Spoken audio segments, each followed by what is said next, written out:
Orang Kudus. Sobat Katolikana, saatnya kita simak kisah orang kudus yang dipersembahkan oleh Radio Katolikana. Penulis naskah Arif Setiawan.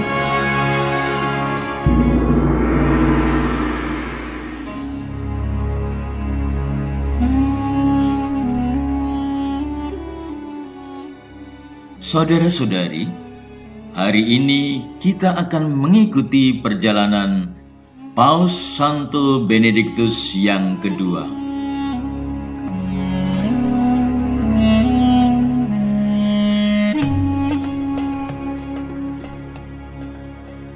Benediktus adalah seorang warga kota Roma dan dikenal luas oleh umat sebagai ahli kitab suci.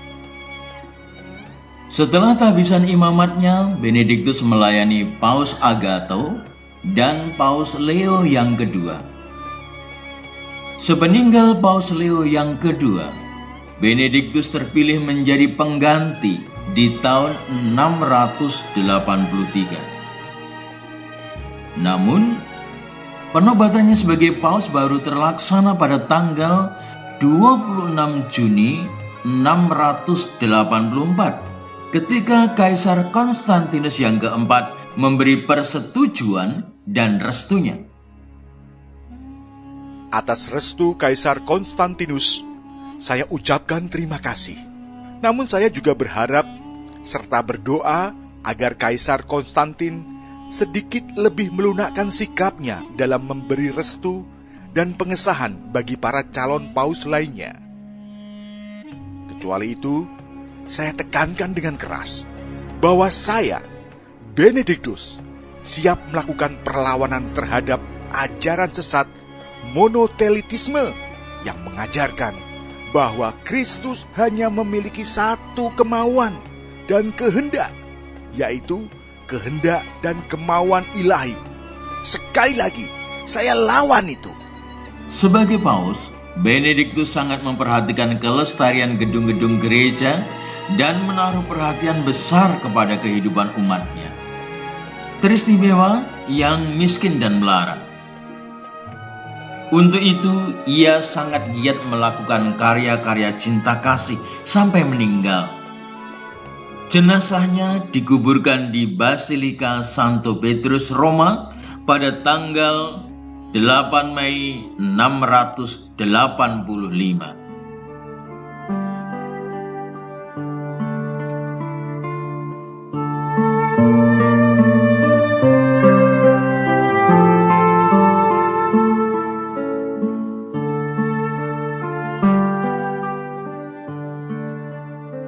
Saudara-saudari, semua orang Kristen dipanggil untuk menjadi orang yang baik dan benar. Sifat yang baik dapat kita tunjukkan dalam hidup harian kita, apakah dalam pergaulan, dalam pekerjaan, maupun dalam hidup bersama. Lewat tindakan yang baik itu pula kita mampu membahagiakan dan menyelamatkan orang lain. Misalnya, membantu sesama yang sedang membutuhkan bantuan. Janji dan dasar sebagai orang Katolik yang telah dibaptis adalah senantiasa mengabdi Tuhan dan menolak godaan. Orang yang berlaku baik dan benar mendatangkan kebahagiaan bagi Tuhan dan sesama. Dalam hidup sehari-hari, baik di tengah keluarga maupun di tengah masyarakat, sering kita dihadapkan dengan berbagai macam godaan.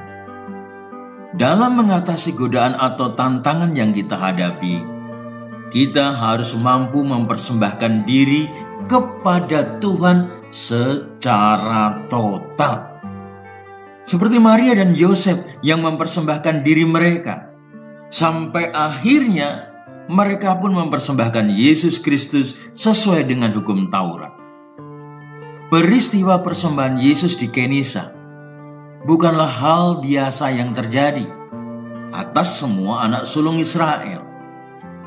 Peristiwa Yesus dipersembahkan di Kenisa adalah peristiwa keselamatan. Karena terjadi atas pribadi Putra Allah sendiri yang menentukan sejarah keselamatan dunia. Pertanyaannya adalah, apakah kita telah mempersembahkan diri kita pada Yesus? Mari kita lakukan introspeksi diri masing-masing.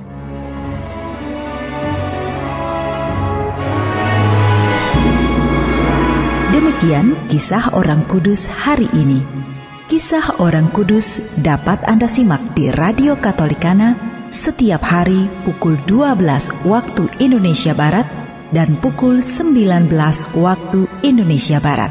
Sampai jumpa di kisah orang kudus selanjutnya.